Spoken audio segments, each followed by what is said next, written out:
Natapos ang ating last chapter sa Wistoria Wand and Sword, kung saan matagumpay na natalo ni Will ang mga halimaw ni Cruz. Ngunit kahit na matagumpay niyang nagapi ang kanyang mga kalaban, ay hindi pa din kumbansido si Cruz sa kakayahang taglay ni Will Surfort. Binigyan naman ng hamon ni Zeo si Will, na kung kaya niyang makasurvive sa kanyang gagawing atake, ay ibibigay niya ang kanyang pagkilala sa kanya, na napagtagumpayan naman ng ating bida, at dahil dito ay nais ni Zeo na mapunta si Will Surfort sa kanilang faction, na labis na ikinainis ng Alves Vina. Ngayon, atin nang simulang talakayin ang susunod na chapter ng Wistoria Wand and Sword, at ito ay ang chapter 38.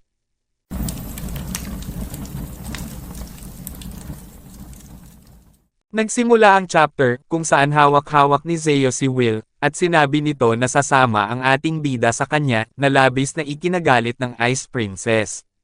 Sa sobrang inis na nararamdaman ng Alves Vina, ang kanyang mahikang taglay ay umaapaw sa kanyang buong katawan.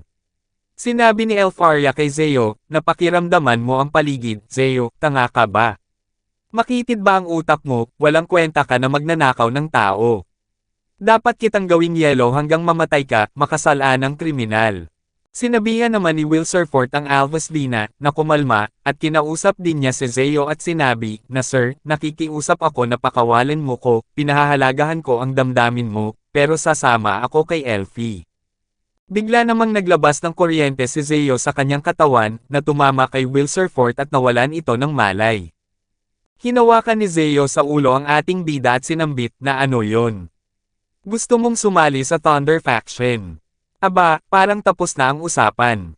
Mabilis namang nilapitan ni Elfaria si Will at sinabi nito, na sawa na ako sa mga kalokohan mo. Ibalik mo siya sa akin. Inilipat ang scene kay Colette kung saan nasa itaas ito ng stadium at nakikita ang mga pangyayari. Sinabi din nito, na anong kaguluhan ang nangyayari dyan sa ibaba. Sinaad ni Rose, na mukhang si Will Surfort, ay pinag-aagawan ng dalawang Magie Evander. Bigla namang natarante si Colette at sinabi kay Rose, na baka dapat sumali na rin ang Earth Faction. Nakita mo kung gaano ka-powerful si Will. Makakatulong siya sa faction. Nangangako akong hindi ito dahil gusto kong makasama siya sa tore. Sinambit ni Rose kay Colette na pikalmayan mo muna ang iyong sarili Colette. Ibinalik na ang scene sa nangyayari sa ibaba. Sinabi ni Elfaria kay Zeo, na bakit mo ginagawa ito, Zeo? Kung talagang gusto mo si Will, dapat siya ang sinuri mo mula pa noong simula. Hawak-hawak pa rin ni Zeo sa ulo si Will at sinabi nito, na hindi ko siya gusto noon. Pero ngayon gusto ko na siya, ganun lang kasimple. Hindi mo dapat nililimitahan ang pagnanasa, isa lang yan sa mga prinsipyo ko sa buhay, kayamanan, inumin, babae, lalaki, kung ano ang gusto ko, kinukuha ko.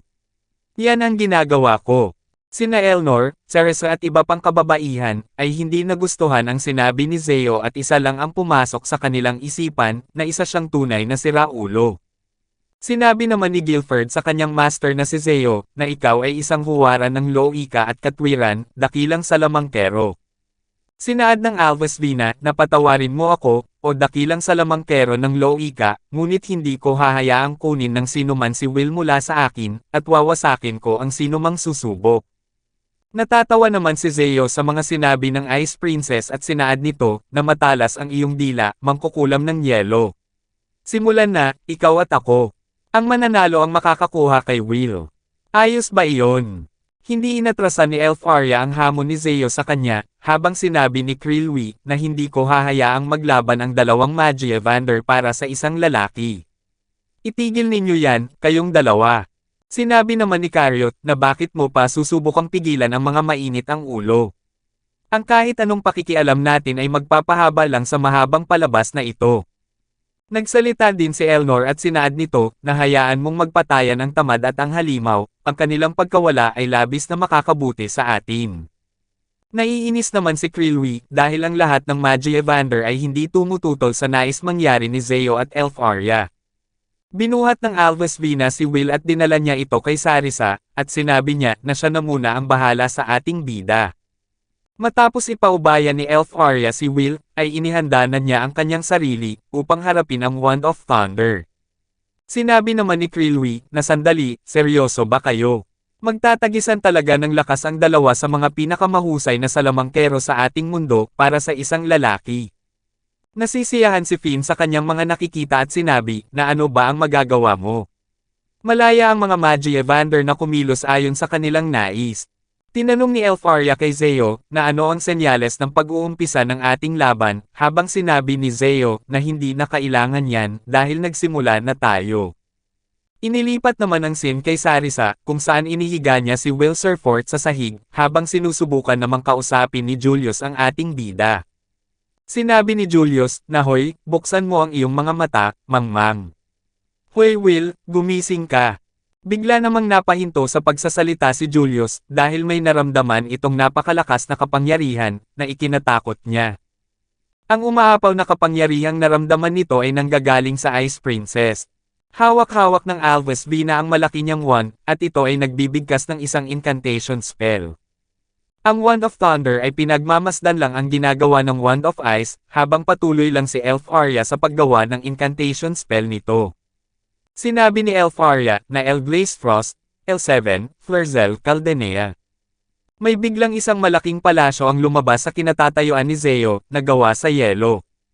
Labis na nababahala si Colette sa nangyayaring laban ng dalawa, habang napahangal naman si Wignall sa ginawa ng Alves Vina at sinabi nito na nagsasagawa siya ng malalakas na salamangka mula pa lang sa simula. Hindi naman tinamaan sa ginawang spell ni Elfaria si Zeo, at bigla itong lumitaw sa kanyang likuran at sinabi na sumablay ka. Nakaramdam ng pangamba ang Ice Princess sa biglang pagsulpot ni Zeo sa kanyang likuran, habang naghahanda ng isang pag-atake ang Wand of Thunder sa kanya, at ito ay katulad ng ataking ginawa niya kay Will Surfort. Sa sobrang lakas ng spell na pinakawalan ni Zeo, ay nasira ang ataking ginawa ni Elfaria, habang labis na nangamba si Julius para sa Alves Vina. May nakita naman si Julius na ikinagulat niya, at ito ang mga napakaraming clone ng Ice Princess na nakapaligid sa Wand of Thunder. Napagtanto ni Julius na ito ay ang Arswise clone na katulad ng sa kanya, at labis na naguguluhan ito dahil hindi niya malaman kung kailan niya ito ginamit.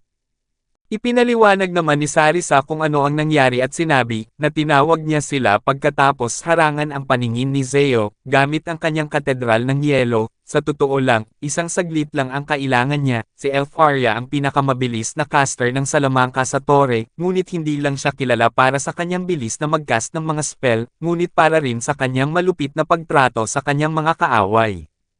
Ibinalik na ang scene kay Elfaria, kung saan sinabi nito kay Zeo na sa akin lamang si Will. Matapos magsalita nito ay naglabas siya at ang kanyang mga clones ng napakaraming magic circle sa kanilang likuran, at tinawag niya itong Almanta Owl Iskas. Ang mga magic circle ay naglabas nga napakaraming tipak ng yelo patungo sa Wand of Thunder, at dahil sa dami ng pinapakawalang atake ng Alves Vina, ay lumikha ito ng napakakapal na usok, habang sina Colette at ang iba pa, ay labis na humanga sa lakas na taglay ng Ice Princess. Sinabi ni Sion sa kanyang isipan na nagsagawa siya ng mataas na uri ng ice barrage ng walang incantation. Karaniwan, nangangailangan ito ng isang mahabang chant para maisagawa. Sinambit naman ni Julius na kinailangan ko ang lahat ng aking lakas para maisagawa ang spell na iyon sa ika-11 palapag, at ang ginawa lang niya ay bigkasin ito para maging totoo. Hindi ko maintindihan kung paano siya naging ganoon kalakas. Matapos magpaulan ng yelo ng Alves Vina, ay sinundan pa niya ito ng isa pang pag-atake, at tinawag niya itong Reveal Calentibium, Stellas Naughty. Ang magic spell na ginamit ni Elfaria, ay naglabas ng napakaraming wand patungo sa kinalalagyan ni Zeo. Napahanga naman si Cariot sa ginawang atake ng Alves Vina at sinabi, na isang pagpapaulan ng kristal na yelo pagkatapos niyang mag-summon ng mga clones, si Elfaria ay binibigay ang lahat ng kanyang buong lakas. Sinambit ni Logwell na ang kanyang mga icicles ay hindi lang makapangyarihan, kundi mabilis at asintado din. Sa isang labanan mula sa malayo, may kalamangan ang Ice Maiden. Patuloy namang nasisiyahan si Finn sa kanyang pinapanood at sinabi din nito na pero huwag niyong kalimutan na may isa pang halimaw sa entablado kasama niya. Matapos ang pag-atake ng Ice Princess ay lumitaw si Zeo na hindi man lang nagtamo ng pinsala at labis din itong nasisiyahan sa mga nangyayari at sinabi na yun na ba ang lahat. Matapos magsalita ni Zeo, ay biglang napunta ito sa likuran ni Elfaria at hinawakan niya ito sa ulo.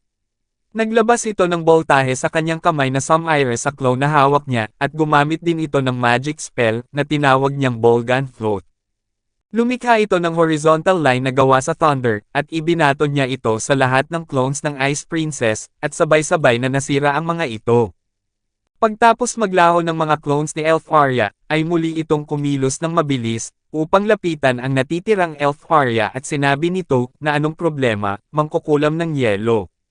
Huwag mong sabihing iyan lang ang kaya mo. Si Elf Arya ay nanatiling nakatayo hawak-hawak ang kanyang wand, habang si Zeo ay nasa itaas na ng Alvis Vina.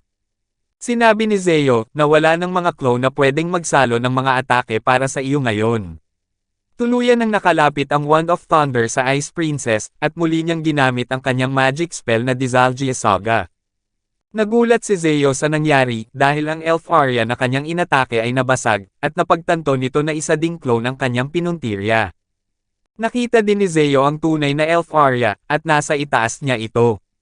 Sinabi din ni Zeo sa kanyang sarili na sa lahat ng ginawa ko, ang Puppet Master ay nasa itaas ko lang. Sinabi ni Ceridwen na bawat palitan ng atake hanggang ngayon ay isang plano para bigyan siya ng oras na makatakas sa itaas niya, at maghanda para sa huling pagsalakay. Habang pinapanatili ang isang clone na may sapat ang kaalaman para malinlang ang isang Magia Evander. Sinaad naman ni Elnor na inisip pa niyang mag-cast ng hide sa sarili niya para makaiwas sa anumang search spells. Habang nasa itaas si Elf Arya ay sinabi nito kay Zeo na kamusta dyan sa ibaba. Nasisiyahan ka bang paglaruin ang aking mga laruan? Ang malaking magic circle na inihahanda ni Elf Arya sa kanyang ibaba ay binuksan na niya, at ang mga magic circle na inilabas ng kanyang mga clone noon ay kinonekte niya sa kanyang ginagawang spell, at tinawag niya itong Grand Explosion, Doziri.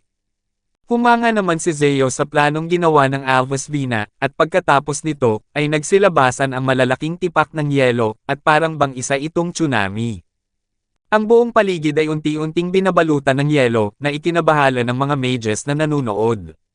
Mabilis namang kumilos ang mga high mages at nagsagawa sila ng magic barrier upang pigilan ang pagkalat ng yelo sa kanilang inaapakan.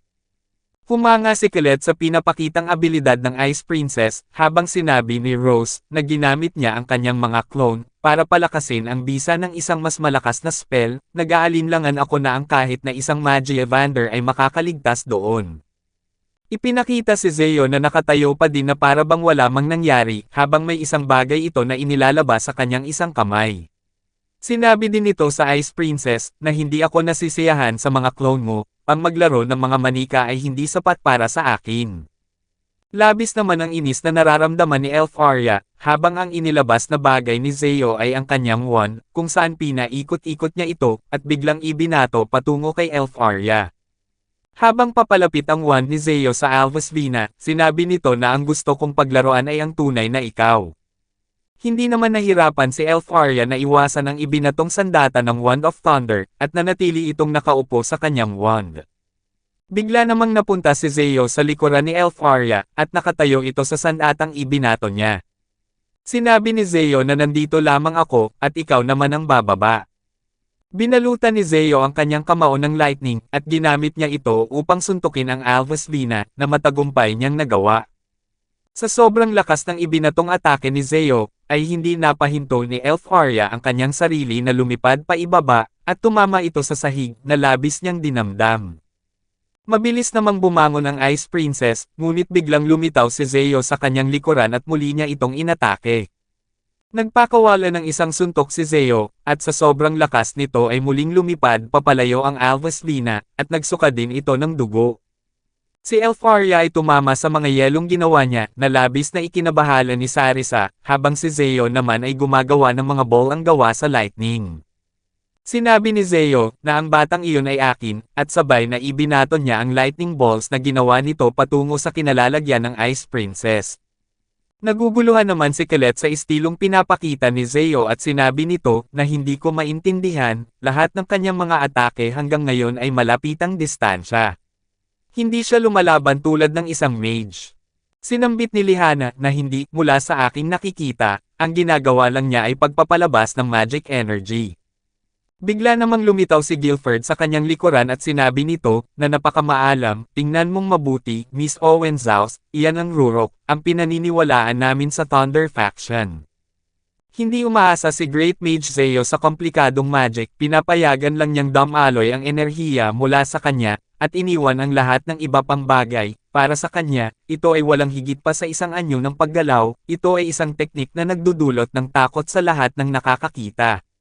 Sinambit naman ni Logwell na ang Wrath Bolt ni Zeo ang maaaring tanging bagay na mas mabilis pa kaysa sa bilis ng cast ng Ice Maiden. Si Cruz ay labis na natatakot sa kanyang nakikita at sinabi na siya ay pinagkalooban ng kapangyarihang lumalampas sa loika. Ito ay ganap na halimaw, ang walang sukantang lakas ni Zeo ang dahilan ng aking pagdurusa.